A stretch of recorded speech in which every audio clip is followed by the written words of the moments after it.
The following is a special presentation of Tony Kurre Radio. We do 2 shows every single week right here on TKR. You can find them right here on our YouTube channel or wherever you hear your podcast. And we greatly appreciate you coming to our YouTube channel, which we get our best numbers here because people like to hear us talk. Mission, mind, put your mind, your mission, your mind, and bite by bite. This week we're talking about corruption. Or fighting corruption. Is this fighting corruption in non-for-profits? No, it's not the non-for-profits. So just to orient everybody to this discussion, Feeding America contracts with 200 food banks, of which we're one. And we source food. We just finished our fiscal year. We distributed 29.5 million pounds. So that's over 24.5 million meals. Wow. A lot of food going out, and a lot of food going out to people. And we always get this question about, well, how do you keep people from double dipping, like going to one agency? Because what happens is we don't serve the individuals. We serve agencies, church pantries, other nonprofits who distribute food. So they come get food and they take it. And, you know, when you get into this, you see all sorts of things. Your heart can be so warmed when you give food to somebody who is hungry, knowing that the children are going to go home at night and they're going to get to eat, and the family's going to get to eat, and it's just helping them over a tough spot. Your heart really hurts for them, and you want to lift them up. And so it can be very rewarding, but it can also be very demoralizing when you see that people will take the opportunity to create side hustles, and it ends up hurting the very ones you're beginning to serve. And most people who don't operate in this area are really surprised by that. One of the things, and I've told this story before, because one of the things I push back on is how quick people are to judge. Like if you're in the middle class, upper middle class, we tend to be very judgmental of those who stand in a food line like they've done something wrong. Like you're lazy, you don't want to work. If you wanted to work, you could go out and do it. And I always give the example of the guy pulling up in the Cadillac. And everybody assumed he was taking advantage of the system, but his wife had developed a terminal illness. He had to quit his job. She needed full-time care. They were both working at the time. They paid off this vehicle. It was their vehicle. It was a good vehicle. But they find themselves for the first time in their 60s in a food line. So I use that story to really say, let's not judge people when they come to a food line in a nice car that they're taking advantage of the system. Now, there's all sorts of levels. So an individual, we know, can go around and find where every pantry is and can get signed up and and end up walking out of there with, 10 sacks of groceries. And it looks like each one's reporting. So it looks like you're feeding 5 different families, but it may be, the same folks. And people oftentimes say, well, are they doing that out of need? Or are they doing that? And I said, well, so this isn't across the board, but there's all sorts of things that happen. Sometimes it's out of need. You have a really big family and you just can't get enough. Mm-hmm. And in that case, I'm less concerned about it because they're not trying to hurt the system. They're just trying to get enough to survive. Sure. So I don't get upset about, technically, are they violating some sort of rule? Well, technically, but they're not doing it to gain. They're just doing it to feed their family. I got no issue with that, really. No heartburn with it. What often happens is there's never a government system that's ever been created to serve people like our food stamp system, which is now called SNAP, Supplemental Nutrition Program. There is never been one that's been created that people cannot corrupt. Mm-hmm. In other words, there's no corrupt-proof system. And so I remember growing up, and of course, I didn't really know what food stamps were, but I remember there being a book of food stamps and you'd have a 20 or a 10 and a 5. It was literally almost like dollar bills in a little booklet, and you would rip them out and give those, for your groceries. I didn't see it very much, but I did, and kind of understood on some level that this was some sort of government assistance. But they were very concerned about it because it was so easy to manipulate. People saying, "Yeah, I'll sell you these," know. And so they went to these cards, and you get a card, and what happens is every 2 weeks. So let's just say, for the sake of argument, I may be oversimplifying this. You get approved for $300 a month in food stamps. They may say, first of the month, we're going to put $150 on your card. On the 15th, we're going to put another $150. That's kind of how it works. And people will say, well, how can you abuse that? There's nothing to give somebody. Yeah. Well, the way it works is, and this is just one of many, would be, hey, I've got $150 of groceries on here. If you give me $100 cash, you take my card and you can go buy $150 worth of groceries. Mm-hmm. So that person just gained $50 in buying power. Yep. The other person, once that money's turned into cash, can go do anything he wants. He could gamble with it. He could buy drugs with it. He could do whatever he wants to with it. So you can still sell it, and you can use it as currency for other things as well, for debts or other things.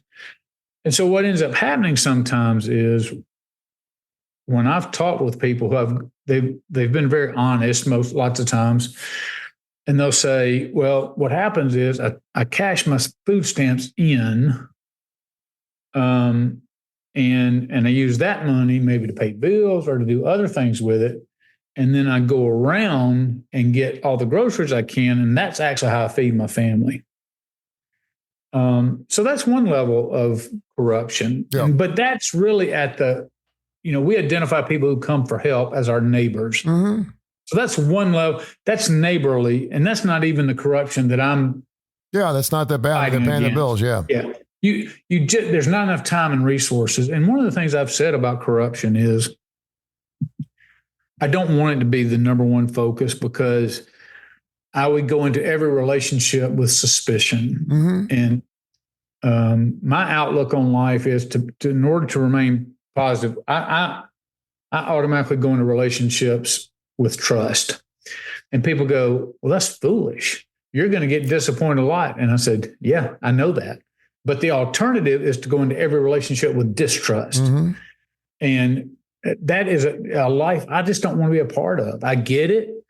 People burn you, and it hurts. And they're like, hey, I don't want to go through that anymore. So they close people off. I'm like, I'm going into a relationship. I'm going to believe you when you tell me initially.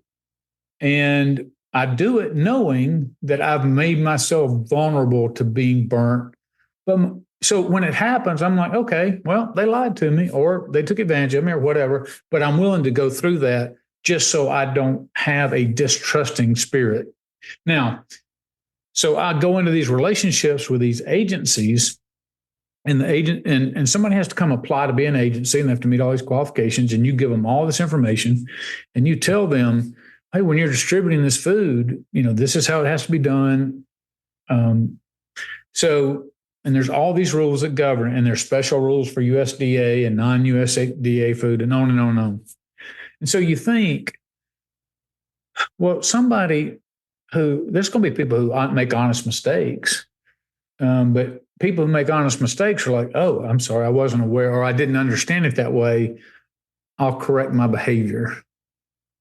But what we have is, there are agencies that go out and they take food that they're coming to pick up from us. And mind you, they don't pay for donated food. But they do what's called a shared handling fee at 18 cents a pound.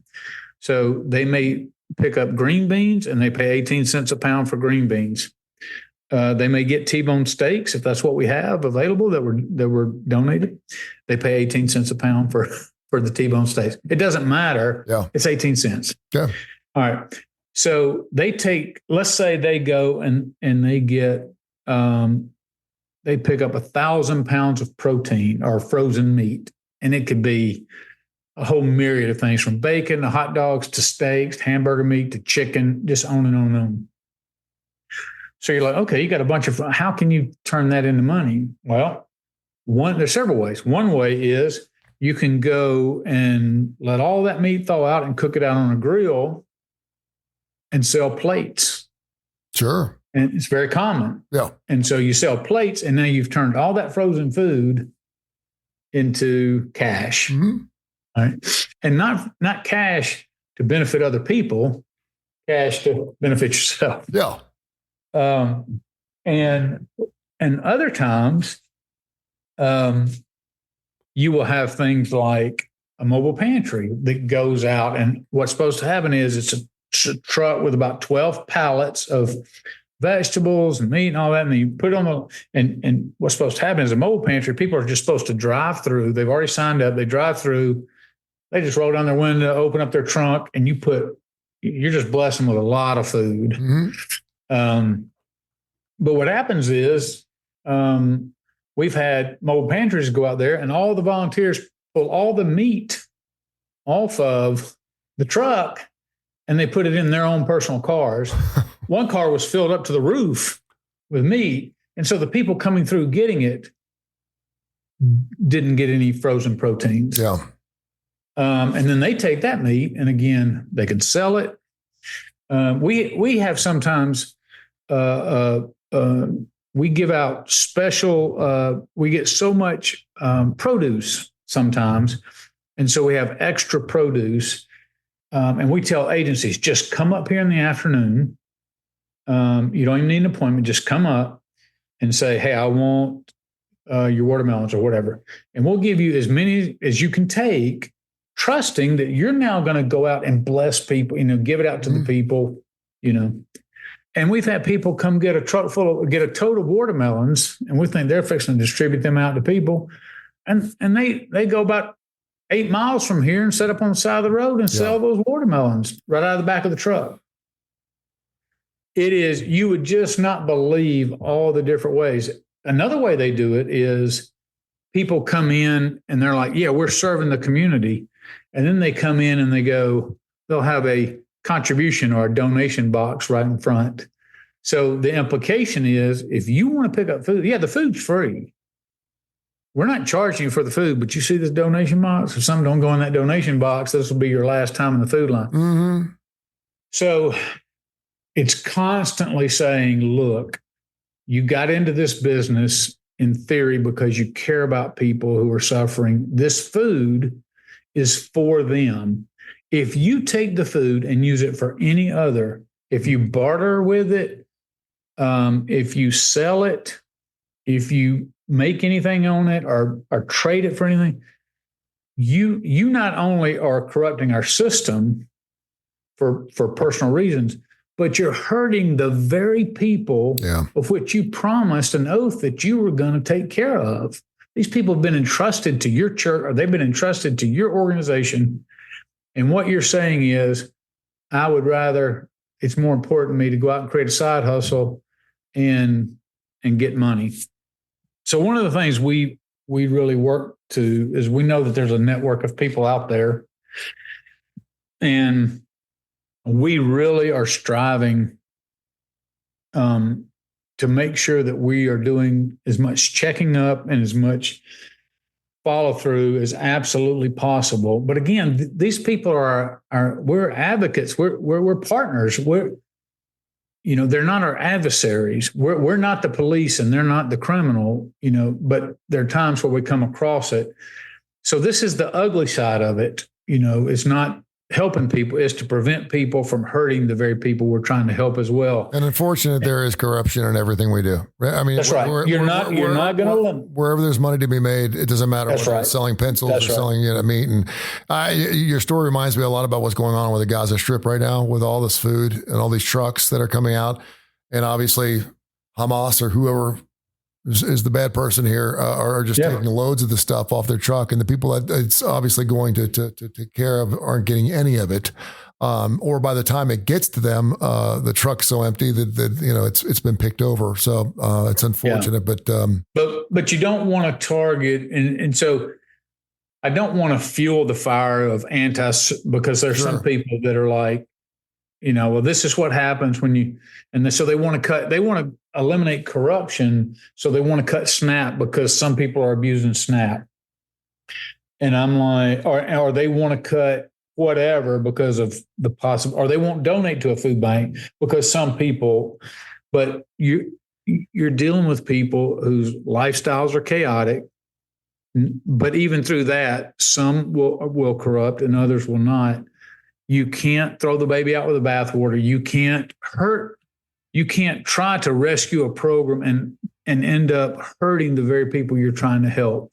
So again, going back to my philosophy is, while I try to get rid of this and we try to do our due diligence, the bottom line is I understand I'm not going to be so drastic in my oversight that it makes it impossible for people. It's so restrictive, it makes it difficult for people who are hungry to get food. So it's a balancing act. It's not a part of my job. I enjoy it because I have to confront agencies. I have to terminate agencies.